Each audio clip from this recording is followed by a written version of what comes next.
ಭಾರತ್ ಜೋಡೋ ನ್ಯಾಯ ಯಾತ್ರೆಗೆ ಚಾಲನೆ. ದೇಶದಲ್ಲಿನ ಅನ್ಯಾಯ ತಡೆಯಲು ನ್ಯಾಯ ಯಾತ್ರೆಯಿಂದ ರಾಹುಲ್ ಗಾಂಧಿ ಮೋದಿ ಮತ ಕೇಳೋದಕ್ಕೆ ಮಾತ್ರ ಮಣಿಪುರಕ್ಕೆ ಹೋಗ್ತಾರಾ?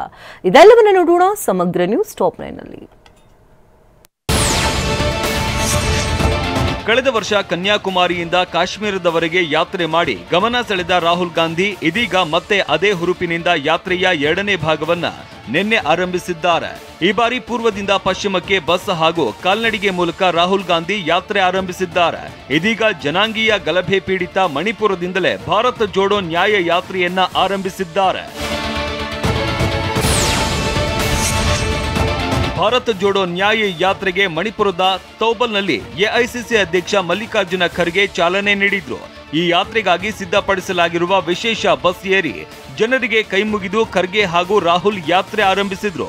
ಇದಕ್ಕೂ ಮುನ್ನ ಮಾತನಾಡಿದ ರಾಹುಲ್, ನ್ಯಾಯ ಯಾತ್ರೆ ಮಾಡ್ತಾ ಇರೋದು ದೇಶದಲ್ಲಿ ನಡೀತಾ ಇರುವ ಅನ್ಯಾಯ ತಡೆಯೋದಕ್ಕೆ ಅಂತಂದ್ರು.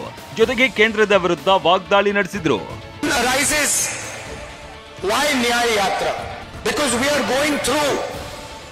A period of great injustice in India, social, economic and political injustice.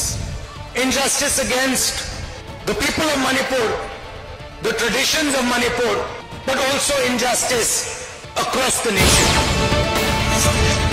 ಇನ್ನು ರಾಹುಲ್ ಗಾಂಧಿಗೂ ಮುನ್ನ ಮಾತನಾಡಿದ ಎಐಸಿಸಿ ಅಧ್ಯಕ್ಷ ಮಲ್ಲಿಕಾರ್ಜುನ ಖರ್ಗೆ ಪ್ರಧಾನಿ ಮೋದಿ ವಿರುದ್ಧ ವಾಗ್ದಾಳಿ ನಡೆಸಿದ್ರು. ಮೋದಿ ಅವರು ಮತ ಕೇಳೋದಕ್ಕಾಗಿ ಮಣಿಪುರಕ್ಕೆ ಬರ್ತಾರೆ, ಆದ್ರೆ ಇಲ್ಲಿನ ಜನರು ಸಮಸ್ಯೆಯಲ್ಲಿ ಇದ್ದಾಗ ಈ ಕಡೆ ಮುಖವನ್ನು ಹಾಕಲಿಲ್ಲ. ಅವರು ಸಮುದ್ರದ ಮೇಲೆ ವಿಹಾರ ಮಾಡುತ್ತಾ ಓಡಾಡ್ತಾ ಇದ್ರು ಮತ್ತು ಕುಳಿತಲ್ಲೇ ರಾಮ ಜಪ ಮಾಡ್ತಿದ್ದಾರೆ ಅಂತ ವಾಗ್ದಾಳಿ ನಡೆಸಿದ್ರು.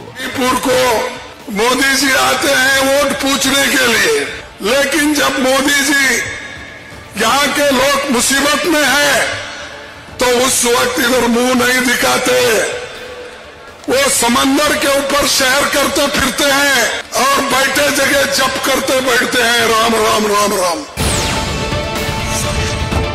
ರಾಹುಲ್ ಗಾಂಧಿ ಅವರು ಆರಂಭಿಸಿರುವ ಭಾರತ್ ಜೋಡೋ ನ್ಯಾಯ ಯಾತ್ರೆಯನ್ನ ಬಿಜೆಪಿಯು ಭಾರತ ತೋಡೋ ಯಾತ್ರೆ ಅಂತ ಜರೆದಿದೆ.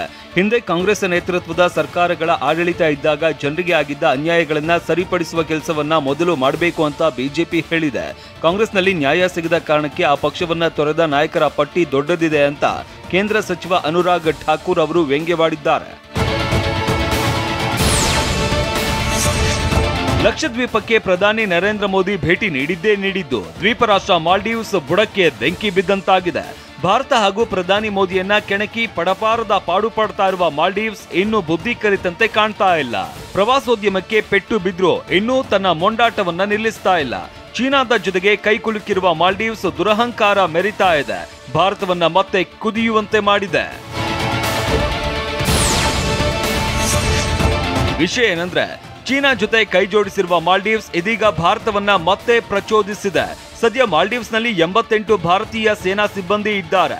ಮಾರ್ಚ್ 15ರ ಒಳಗೆ ದ್ವೀಪ ರಾಷ್ಟ್ರ ಮಾಲ್ಡೀವ್ಸ್ ನಿಂದ ಭಾರತೀಯ ಸೇನೆಯನ್ನು ಹಿಂತೆಗೆದುಕೊಳ್ಳುವಂತೆ ಅಧ್ಯಕ್ಷ ಮೊಹಮ್ಮದ್ ಮುಯಿಜು ಕೇಳಿಕೊಂಡಿದ್ದಾರೆ. ಭಾರತೀಯ ಸೇನಾ ಸಿಬ್ಬಂದಿ ಮಾಲ್ಡೀವ್ಸ್ ನಲ್ಲಿ ಉಳಿಯುವಂತಿಲ್ಲ. ಇದು ಈ ಸರ್ಕಾರದ ಆಡಳಿತದ ನೀತಿಯಾಗಿದೆ ಅಂತ ಕಾರ್ಯದರ್ಶಿ ಅಬ್ದುಲ್ಲಾ ನಜೀಮ್ ಇಬ್ರಾಹಿಂ ಮಾಹಿತಿ ನೀಡಿದ್ದಾರೆ.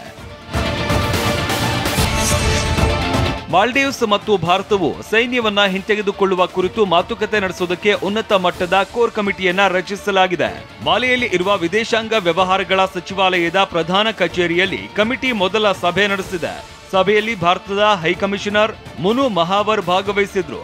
ಭಾರತ ಹಾಗೂ ಮಾಲ್ಡೀವ್ಸ್ ಸಂಬಂಧ ಮುಂದುವರಿಸುವುದಕ್ಕೆ ಹಾಗೂ ಸಮಸ್ಯೆಗೆ ಪರಿಹಾರ ಕಂಡುಹಿಡಿಯುವುದಕ್ಕೆ ಚರ್ಚಿಸಲಾಗಿದೆ.